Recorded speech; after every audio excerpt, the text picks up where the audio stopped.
জনতাৰ শিল্পী প্ৰয়াত জুবিন গাৰ্গৰ স্মৃতি জীয়াই ৰখাৰ চেষ্টাৰে জন্ম দিয়া মায়াবানী ৰক্তদাতা সংস্থাৰ কেন্দ্ৰীয় সমিতিৰ নিৰ্দেশ অনুসৰি যোৰহাট জিলাৰ সমিতিৰ সৌজন্যত যোৰহাট চিকিৎসা মহাবিদ্যালয়ৰ ৰক্তকোষ আৰু বাহনা মহাবিদ্যালয়ৰ ছাত্ৰকেইটা সভাৰ সহযোগত 23 ডিচেম্বৰ মঙলবাৰে যোৰহাট বাহনা মহাবিদ্যালয়ত এক ৰক্তদান শিবিৰ অনুষ্ঠিত হৈ যায়। হয়, আজি ইংৰাজী 23 ডিচেম্বৰ যোৰহাট বাহনা কলেজ চৌহদত মায়াবিনী ৰক্তদাতা সংস্থাৰ যোৰহাট জিলা সমিতিৰ সৌজন্যত আৰু বাহনা ছাত্ৰ একতা সভাৰ সহযোগত এই ৰক্তদান শিবিৰ অনুষ্ঠিত কৰা হৈছে।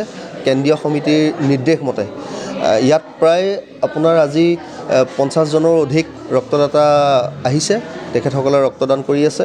ইয়াত প্ৰথমতে এই ৰক্তদান শিবিৰত বাহনা কলেজৰ অধ্যক্ষ মহোদয়ে জুবিন গাৰ্গ ডাঙৰীয়াক শ্ৰদ্ধাঞ্জলি জ্ঞাপন কৰাৰ পিছতেই আৰু কেন্দ্ৰীয় সমিতিৰ মই মুখ্য নিয়ন্ত্ৰক মই এই আজি কাৰ্যসূচী বা শুভাৰম্ভণি কৰোঁ। যিহেতু আমি জুবিনদাৰ স্মৃতি জীয়াই ৰাখিবৰ বাবে মায়াবিনী ৰক্তদান সংস্থাৰ জন্ম দিয়া হৈছিলে যোৱা 9 অক্টোবৰ তাৰিখে যোৰহাট মেডিকেল কলেজ হস্পিটেলত।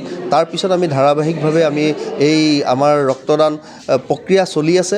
আমি ইতিমধ্যে এই মায়াবিনী ৰক্তদান সংস্থাৰ পৰা যোৰহাটৰ বিভিন্ন অঞ্চলৰ লগতে গুৱাহাটী ডিব্ৰুগড়তো আমি ৰক্তদান কৰি আহিছোঁ। এতিয়ালৈকে বৰ্তমান আপোনাৰ 36জন ৰোগীক আমি এই ৰক্তদান কৰি জীৱনদান দিয়াবলৈ আমি সক্ষম হৈছোঁ।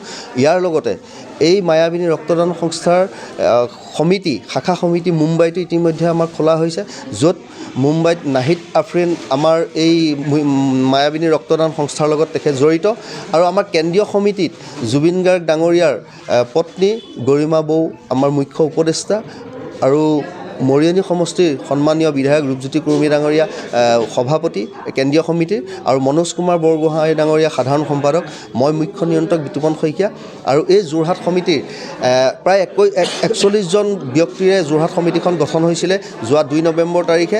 তেখেতসকলৰ আজি এই প্ৰথম পদক্ষেপ এই ৰক্তদান শিবিৰ অনুষ্ঠিত কৰিছে আজি বাহনা মহাবিদ্যালয়ত। ইয়াৰ আগতে আমি কেন্দ্ৰীয় সমিতিয়ে জনতাৰ শিল্পী জুবিন গাৰ্গ ডাঙৰীয়াৰ জন্মদিন উদযাপন কৰিছিলোঁ। আমি ৰক্তদান শিবিৰ অনুষ্ঠিত কৰি তাতো যোৰহাট সমিতিৰ কেইবাজনো বিষয়ববীয়াই তাত উক্ত ৰক্তদান কাৰ্যসূচীত ৰক্তদান কৰিছিলে।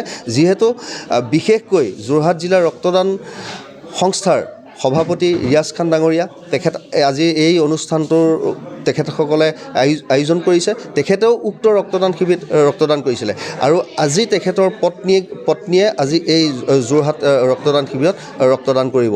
গতিকে সমগ্ৰ অসমবাসীক মই আহ্বান জনাইছোঁ যে আমাৰ এই মায়াবিনী ৰক্তদান সংস্থাৰ লগত আপোনালোকে জড়িত হওক আৰু আপোনজনক যাতে এটোপাল তেজৰ বাবে হেৰুৱাবলগীয়া নহয় তাৰ বাবে আপোনালোক আগবাঢ়ি আহক। যোৰহাট জিলা সমিতিৰ যুটীয়া সম্পাদক অংকুৰ বৰাই আঁতৰা অনুষ্ঠানটোৰ আৰম্ভণিতে বাহনা মহাবিদ্যালয়ৰ অধ্যক্ষ সুমিত চলিহাই প্ৰয়াত জুবিন গাৰ্গৰ প্ৰতিচ্ছবিত বন্তি প্ৰজ্বলনেৰে শ্ৰদ্ধাঞ্জলি জ্ঞাপন কৰাৰ পিছতেই জিলা সমিতিৰ সভাপতি ৰিয়াজ খানে পৰিচালনা কৰা অনুষ্ঠানটোত কেন্দ্ৰীয় সমিতিৰ মুখ্য নিয়ন্ত্ৰক বিতুপন শইকীয়াই মায়াবিনী ৰক্তদান সংস্থাৰ জন্মলগ্নৰ পৰা বিতং বিৱৰণ আগবঢ়াই কয় যে 9 অক্টোবৰ তাৰিখে জন্ম লাভ কৰা ৰক্তদাতা সংস্থাটোৱে অসমৰ বিভিন্ন জিলাত বৰ্তমান সময়লৈকে 36 গৰাকী ৰোগীক ৰক্তদান কৰি সহায়ৰ হাত আগবঢ়াই অহাৰ লগতে মুম্বাইতো সমিতি গঠন কৰি ৰক্তদান কৰি আহিছে।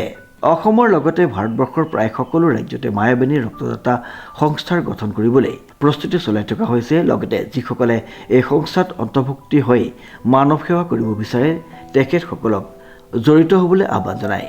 ইয়াৰ পিছতে যোৰহাট চিকিৎসা মহাবিদ্যালয় ৰক্তকোষৰ ডাক্তৰ সংগীতা নেওগে ৰক্তদানৰ উপকাৰিতাৰ বিষয়ে বিশদভাৱে বক্তব্য ৰখাৰ অন্তত কেন্দ্ৰীয় সমিতিৰ সাধাৰণ সম্পাদক মনোজ কুমাৰ বৰগোহাঁয়ে নিজে ৰক্তদান কৰি ৰক্তদান শিবিৰটি মুকলি কৰে আৰু মহাবিদ্যালয়ৰ ছাত্ৰ ছাত্ৰীসকলে ৰক্তদানৰ দৰে মহান কৰ্মত নিজকে নিয়োজিত কৰি প্ৰয়াত জুবিন গাৰ্গৰ মানৱদৰ্দী আদৰ্শক জীয়াই ৰখাৰ আহ্বান জনাইছে। জিলা সমিতিৰ তথ্য সম্পাদক মনজিৎ বৰঠাকুৰ আৰু তেওঁৰ সহযোগী ৰিমজি বৰাই দাতাসকলৰ তালিকা তৈয়াৰ কৰি অনুষ্ঠানটো পৰিচালনা কৰাত সহায় আগবঢ়ায়। উক্ত অনুষ্ঠানটিত কেন্দ্ৰীয় সমিতিৰ উপসভাপতি বাবুল আলী উপস্থিত থকাৰ লগতে যোৰহাট জিলাৰ সকলো বিষয়ববীয়া উপদেষ্টাসকল, যোৰহাট চিকিৎসা মহাবিদ্যালয়ৰ ৰক্তকোষৰ বিষয়ববীয়াসকল, যোৰহাট জিলা মায়াবিনী ৰক্তদান সন্থাৰ সভাপতি ৰিয়াজ খান, কাৰ্যকৰী সভাপতি প্ৰবীৰ কুমাৰ বৰা, সম্পাদক অংকুৰজিৎ বৰাৰ লগতে প্ৰায় 50 গৰাকী ৰক্তদাতা উপস্থিত থাকি অনুষ্ঠানটি সফল কৰি তোলে। শ্ৰীমন্ত মাধৱ বৰুৱাৰ ৰিপৰ্ট, নিউজ নাও।